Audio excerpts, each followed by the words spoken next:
함께 말씀 보겠습니다. 함께 보실 말씀은 사도행전 22장 말씀, 사도행전 22장 16절에서 23절입니다.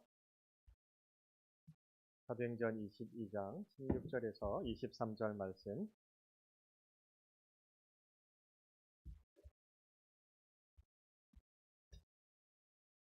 17절로 되어 있네요. 17절부터 23절 말씀입니다. 저희가 한 절씩 교독하도록 하겠습니다. 사도행전 22장 17절에서 23절입니다. 제가 먼저 17절 말씀을 읽겠습니다. 후에 내가 예루살렘으로 돌아와서 성전에서 기도할 때에 황홀한 중에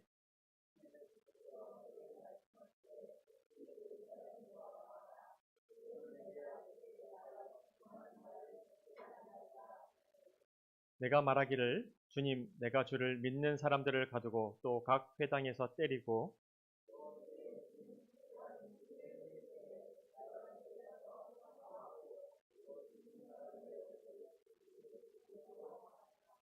나더러 또 이르시되 떠나가라 내가 너를 멀리 이방인에게로 보내리라 하셨느니라.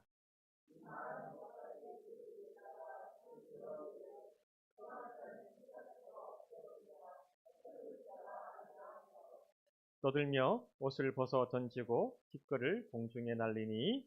아멘. 여러분들은 화를 잘 내는 편입니까?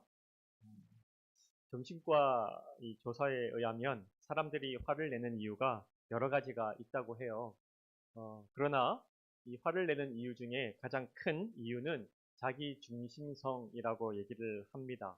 그러니까 자기 중심성이라고 하는 것은 뭐든지 자기 뜻대로 되지 않으면 참을 수 없는, 견딜 수 없는 욕구라는 것이요. 그래서 자신의 뜻대로 되지 않으면 사람들은 화를 냅니다. 화를 내면 상황을 자기 마음대로 통제할 수 있다고 생각하기 때문에 그렇습니다. 그래서 이 분노의 감정이 밖으로 표출이 되거나 아니면 반대로 자기 내적으로 이 분노를 향하게 하는 사람들이 있습니다. 이 분노가 자기 내면으로 향하게 되면 그것은 우울증으로 발전한다고 해요. 물론 모든 분노가 자기 중심성에서 나오는 것은 아닙니다. 예수님처럼 죄를 향한 거룩한 분노도 있어요. 근데 이 분노가 어떻게 보면 우리 자신을 지키는 하나의 이 통로가 되기도 합니다. 그래서 거룩한 분노는, 불의를 향한 정당한 분노는 자기 자신을 지키기도 하고요. 공동체의 정의와 질서를 지키는 역할을 하기도 합니다. 그러나 우리가 화를 내는 대부분의 분노는 자기 중심성에서 비롯된다 하는 것을 우리가 기억할 필요가 있다고 생각해요. 이 분노는 상당히 무서운 힘을 가지고 있어요. 분노에는 이 점령성이 있거든요. 내가 분노를 상대방에게 쏟아내기 시작합니다. 그러면 상대방은 당연히 자기를 보호하기 위해서 동일하게 화를 내죠. 그러니까 분노가 다른 사람들에게 그대로 전염이 됩니다. 분노는 또 다른 분노를 낳게 마련이라는 거예요. 두 번째 분노가 무서운 이유는요. 분노는 폭력을 동반하게 됩니다. 내가 화를 내서 상황을 통제하고 싶잖아요. 화를 냈는데 통제가 안 됩니다. 그래서 어떻게 해야 됩니까? 이 분노를 가지고 폭력을 가해야 됩니다. 힘으로 누르고 싶다는 거예요.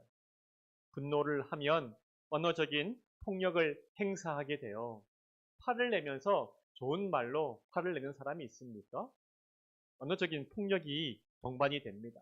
더 나아가서 이 언어적인 폭력이 먹히지 않으면 물리적인 폭력으로 이어집니다. 어떤 분은 이렇게 얘기를 해요. 목사님, 저는 화를 내지만 절대로 싫은 소리 안 합니다. 저는 화를 내도 절대로 손찌검을 안 합니다. 그런 분들은요, 착각하고 계신 게 있어요. 화가 나잖아요. 그때 직접적인 언어적인 폭력도 하지 않고 물리적인 폭력도 가하지 않지만 상대방을 무시하거나 아니면 상대방이 하는 일에 비협조적이거나 아니면 방해를 하는 것도 폭력입니다, 여러분. 그걸 뭐라 그러냐면 정서적인 폭력이라 그래요. 함께 내가 가까이 살고 있는데 화가 났잖아요. 반응을 안 합니다. 무시합니다. 비협조적입니다. 그러면 우리의 마음이 얼마나 힘들어요. 그거를 정서적인 폭력이라고 합니다. 그러므로 여러분, 우리가 화가 나면 바로 감정을 폭발시켜서 폭력으로 그 화를 표현하지 않도록 조심해야 된다는 거예요.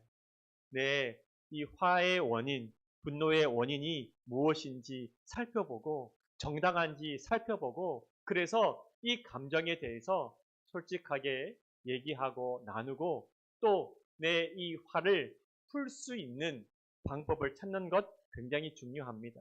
제가 왜 분노에 대해서 얘기를 했는가 하면 오늘 본문을 보면 유대인들이 굉장히 분노를 하고 있어요.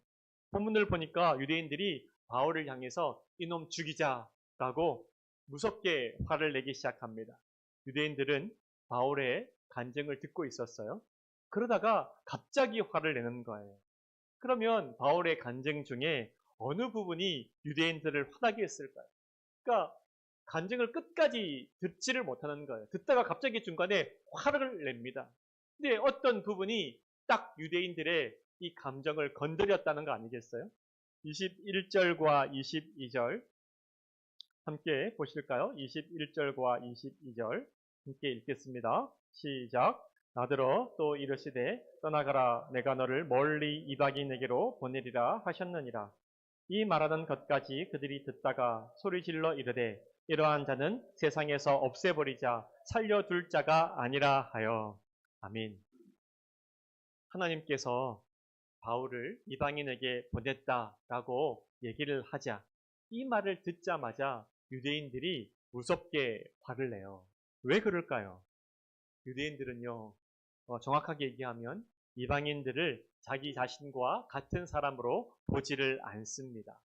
이방인을 볼 때 하나님을 모르는 불결하고 더러운 존재로 생각을 했어요. 거의 짐승과 같은 수준으로 생각을 했다는 거예요. 반면에 우리들은 하나님의 선택을 받은 하나님의 백성이라고 생각을 했다는 거예요. 하나님으로부터 직접 율법을 받은 특별한 민족이라고 하는 자부심이 있었다는 거예요. 그래서 이방인들이 만약 구원을 받고 싶으면 어떻게 해야 되냐? 당신들이 먼저 유대인이 돼야 된다는 거예요. 유대인이 되는 방법은 뭐라고요? 할례를 받는 겁니다. 할례를 받고 율법을 지키고 유대인이 먼저 돼야 그 다음에 구원을 받을 수 있다라고 얘기를 하는 거예요. 그런데 바울이 갑자기 나타나서 뭐라고 얘기합니까? 하나님께서 이방인들에게도 아무런 조건 없이 복음을 전하라고 나를 보내셨다. 이 얘기를 하는 거예요. 우리가 이방인과 우리가 같다고? 하나님이 이방인과 우리를 똑같이 취급하신다고? 엄청 자존심이 상한 거예요. 유대인인 자신들을 이방인과 동일하게 취급했다는 그 의미이기 때문에 참을 수 없는 분노가 일어났다는 겁니다. 이 장면을 보면서 우리는 우리 신앙에 대한 근본적인 질문을 할 필요가 있다고 생각합니다. 유대인들의 분노를 보면서 우리 신앙의 근본적인 질문을 오늘 본문이 던지고 있습니다. 첫째 질문이 뭐냐? 우리 신앙의 기초가 무엇인지를 오늘 본문이 묻고 있다는 거예요. 여러분, 신앙에 있어서 가장 중요한 기초가 뭐라고 생각하십니까?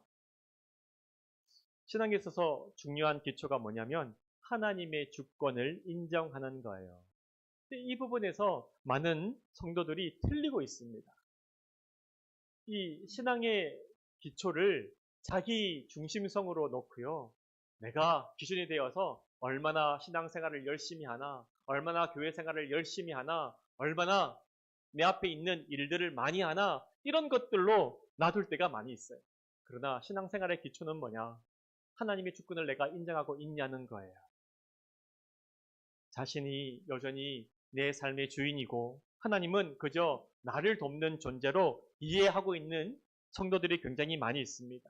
그래서 내 뜻대로 되지 않으면 굉장히 화가 나는 거예요.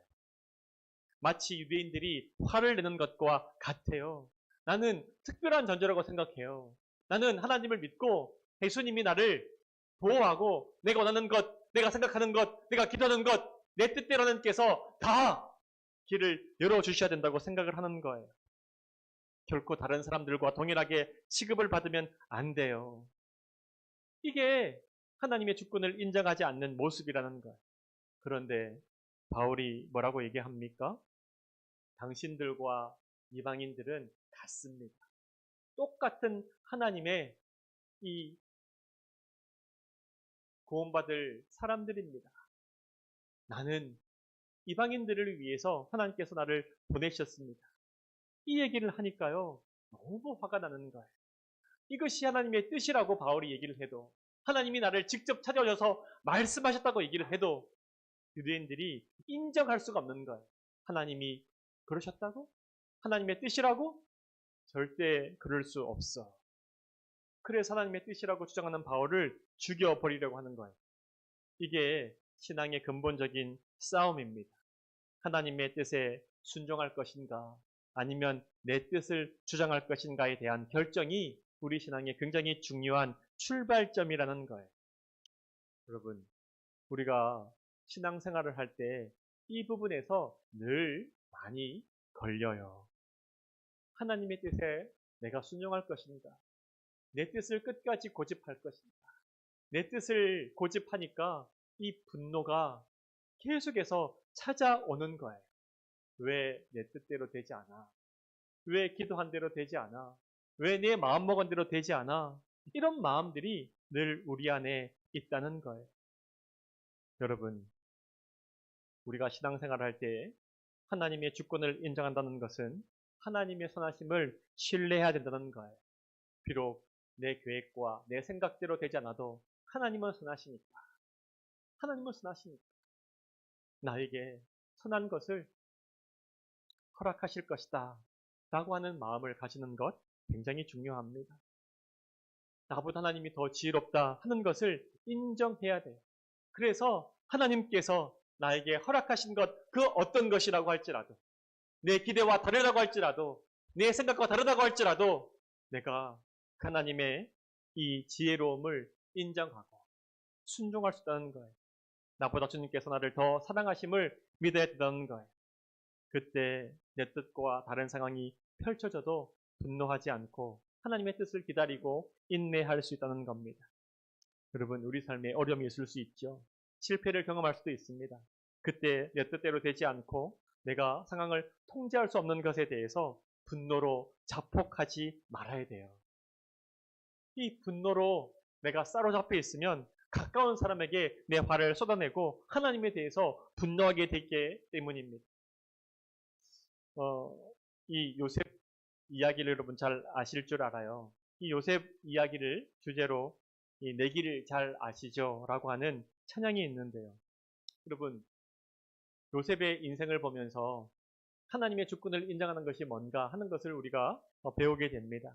요셉은요, 이 아버지가 가장 사랑하는 아들이었어요. 정말 너무너무 귀하게 그 아들을 키웠습니다. 그런데 형들이요, 아버지가 동생 요셉만 사랑하는 것을 보고 그만 질투가 나서 요셉을 이 노예로 팔아버립니다. 요셉이 얼마나 마음에 충격이 크겠어요. 하루아침에 사랑받는 아들에서 이 노예가 된 거예요. 그것도 자기 형들에 의해서 팔려온 거예요. 자신의 인생의 계획이 비참하게 무너졌습니다. 요셉이 꿈꾸고 있었던 인생이 있었을 거 아니에요. 요셉이 생각했던 자신의 미래가 있었을 거 아니에요. 완전히 비참하게 처참하게 다 무너집니다. 그는 평생 노예로 살아야 돼요. 바로 그때 요셉은 분노로 자기를 파괴하지 않았습니다. 형들에 대한 분노가 없었을까요? 하나님에 대한 분노가 없었을까요? 하나님, 왜 나를 여기에 이렇게 노예로 팔리게 하셨습니까? 왜 가만히 있습니까? 왜 나를 지키지 않습니까? 왜 형들에게서 나를 구해주지 않으셨습니까? 어떻게 형들이 나에게 이럴 수 있나? 저들이 내 형인가? 얼마나 형들에 대한 분노가 있었을까요? 자기 자신에 대한 분노는 또 얼마나 컸을까요? 내가 조금만 더 힘이 있었더라면, 내가 조금만 더 꾀가 있었더라면, 내가 조금만 더 눈치가 있었더라면 형들이 그런 생각을 하는 것 알았을 텐데 자신에 대한 분노가 없었을까요? 애굽에 와서 겨우겨우 또 적응하나 싶으니까 이 요셉의 주인 보디발의 아내 거짓말로 요셉이 또 감옥에 갇히잖아. 얼마나 분노가 사로잡혔을까요? 하나님, 나를 왜 이렇게 괴롭히십니까? 나에게 왜 이러십니까? 사람들은 나한테 왜 이럽니까? 아무 이유 없이 왜 나를 이렇게 괴롭힌단 말입니까? 충분히 분노에 사로잡혀서 평생을 살아갈 수 있는 환경이 요셉이었어요. 자기가 전혀 이해할 수 없고 자신이 어찌할 수 없는 고난이 찾아왔을 때 요셉은 분노에 붙잡혀서 자기의 인생을 파괴하지도 자기의 마음을 파괴하지도 않았다는 거예요. 그리고 끝까지 하나님의 선하심을 붙잡고 끝까지 하나님이 나를 아시니까, 하나님이 신실하시니까, 하나님이 나를 사랑하시니까, 하나님의 주권이 나에게 있는 게 아니라 하나님께 있으니까 하나님의 주권을 인정하고 하나님께서 나에 대한 뜻이 있으시겠지. 하나님께서 나에 대한 계획이 있으시겠지. 이해가 되지 않아도 요셉이 하나님을 의지하면서 견뎠다는 거예요. 나는 잘 모르지만 하나님께서 내 인생과 모든 만물을 다스리시는 주인 아니십니까? 주님의 뜻이 있겠지요. 지금은 내가 몰라도.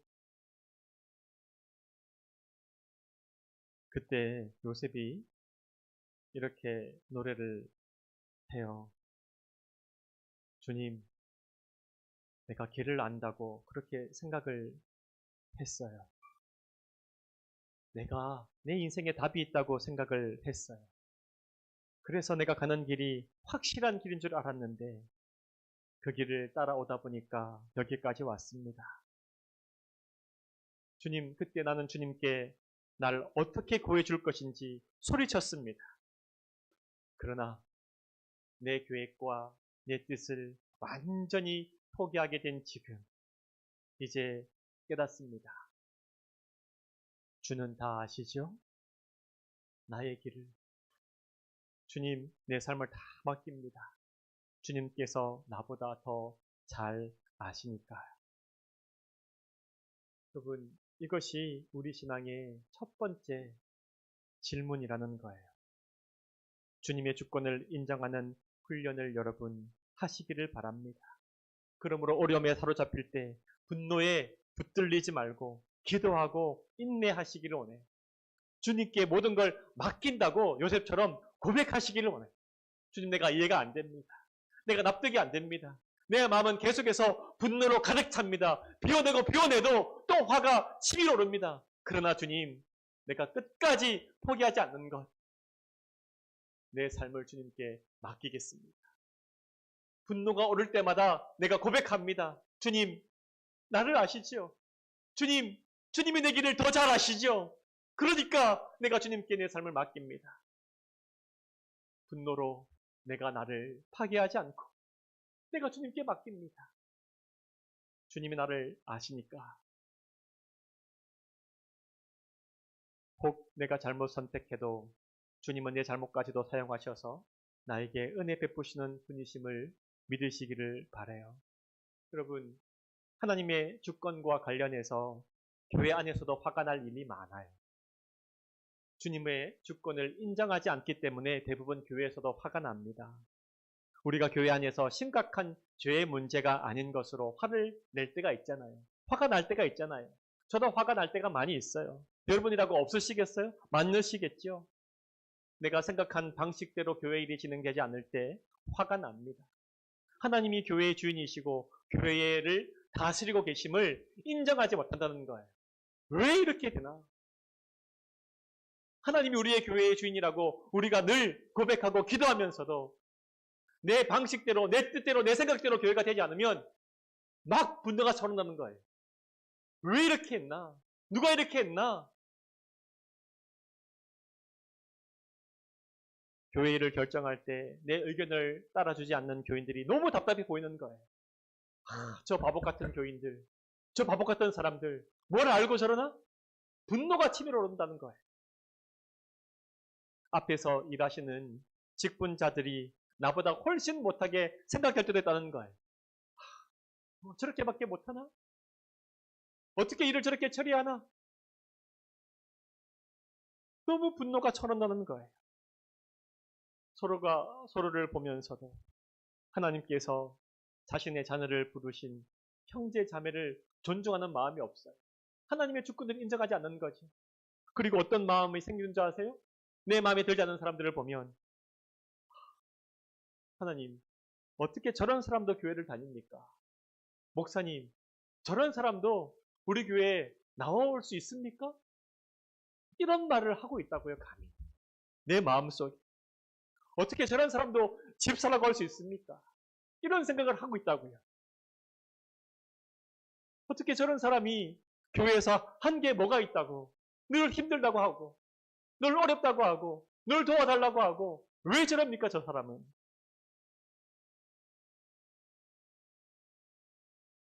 바보 같은 교인들이 왜 사람을 알아보지 못하고, 왜 나보다 저 사람을 더 인정해 줍니까?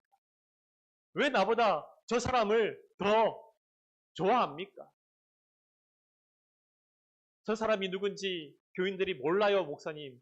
저 사람 어떤 마음을 하시는지 아시죠? 나는 다 보이는데 왜 교인들이 못 본단 말입니까? 화가 난다는 거예요, 화가.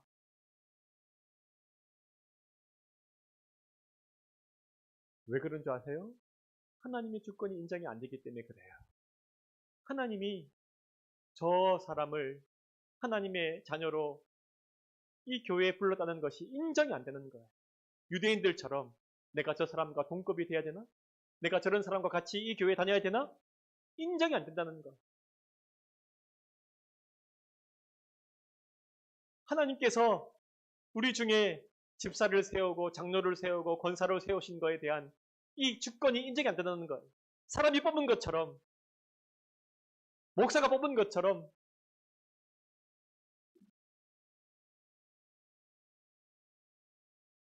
인정을 못하면 화가 나요. 하나님이 뽑으셨잖아요. 하나님이 세우셨잖아요.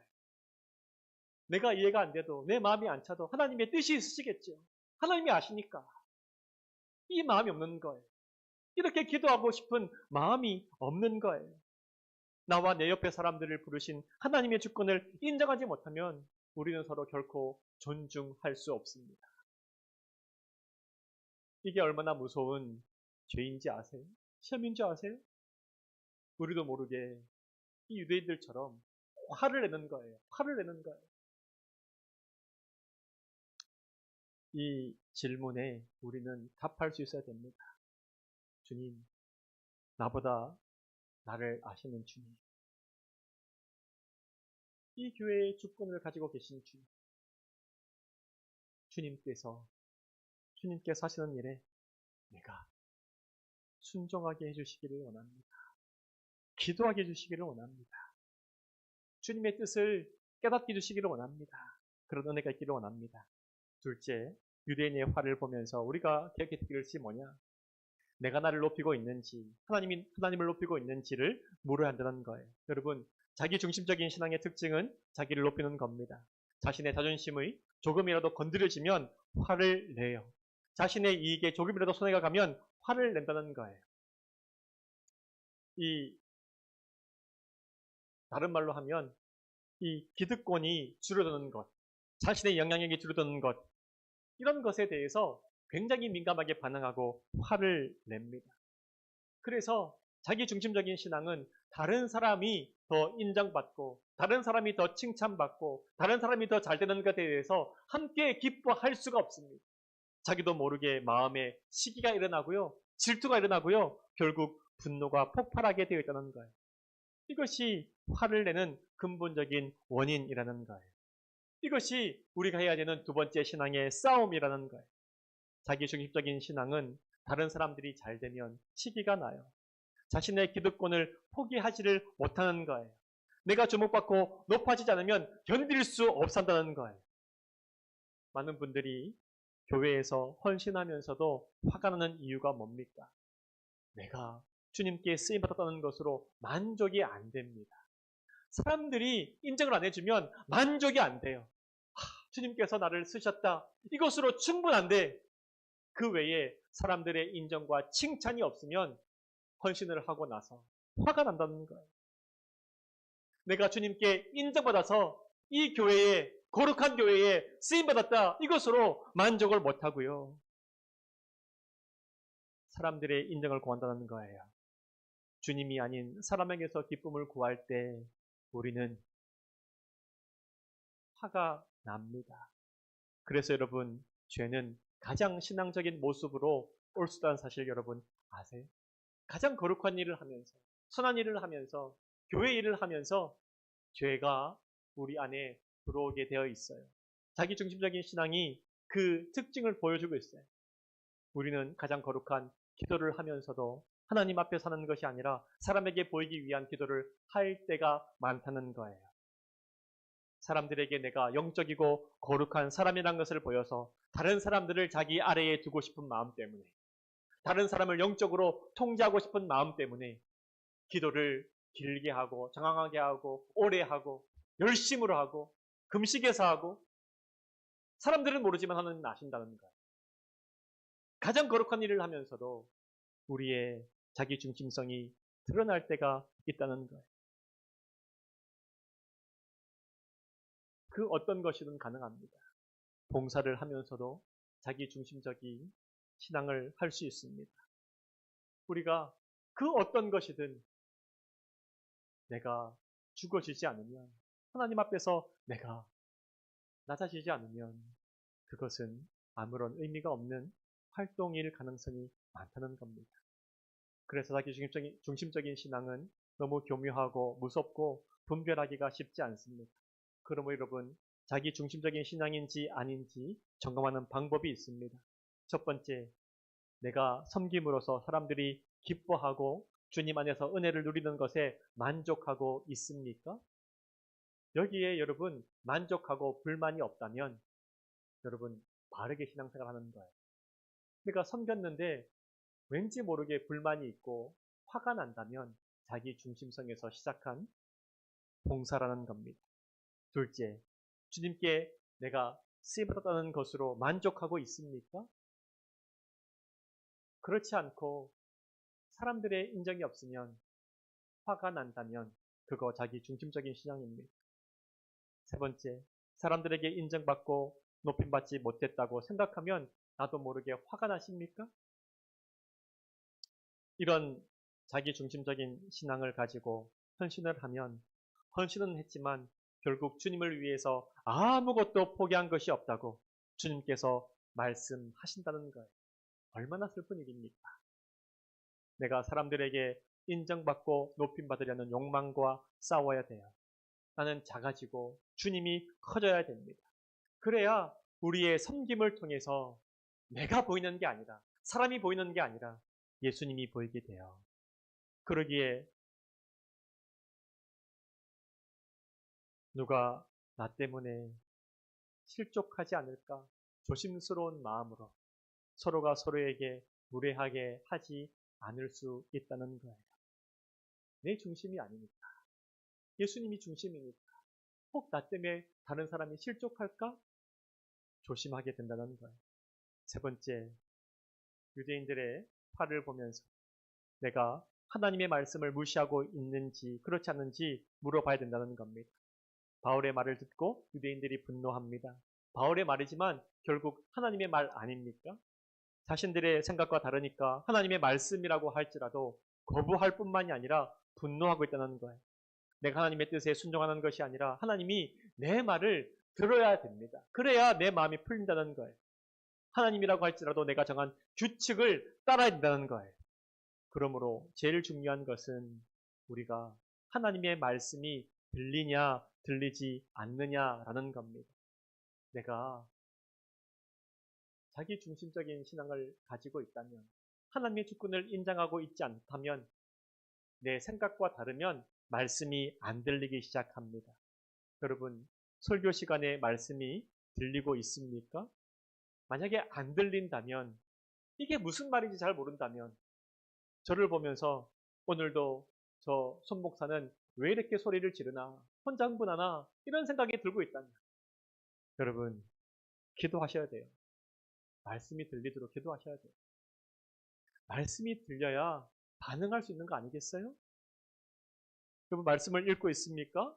말씀 읽으셔야 돼요. 말씀을 읽으셨다면 내가 읽은 말씀을 따라 순종하게 해달라고 기도하셔야 됩니다.